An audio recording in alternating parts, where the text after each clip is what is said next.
But first, Wisconsin is a key battleground state in the run for the White House.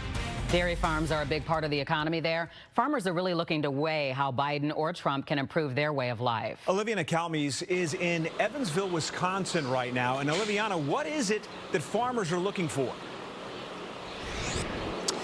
Well, Scott, John, the farmers I spoke with say that they are looking for relief with inflation. They also want clarity on how trade will affect them depending on the candidate. They also just really want to see agriculture thriving, even if that means voting differently than they have in the past.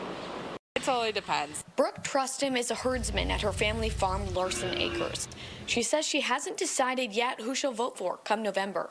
I'd say I'm open to hearing both sides. I'm open to hearing which is going to be best for my family's farm.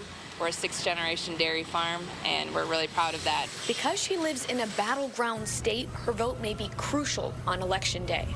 It's really about choosing which is best for the exports, which is best for Wisconsin dairy, especially in the dairy state. According to the U.S. Department of Agriculture, there are 5,500 less farms in Wisconsin than in 2019, a statistic that Darren Von Ruden, president of the Wisconsin Farmers Union, says makes farmers uneasy.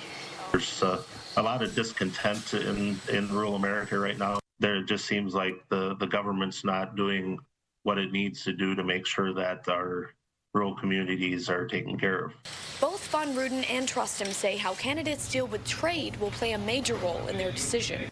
Being able to supply other countries with products from the U.S. is crucial, but also being able to feed our people at home. Farmers are hoping to hear how each candidate will tackle inflation as well. Farmers not getting paid enough for what the consumer's being charged, and so we really want to see something that's going to be adequate to keep family farms in business. Agriculture is a risky industry, and with that, farmers need to really consider options.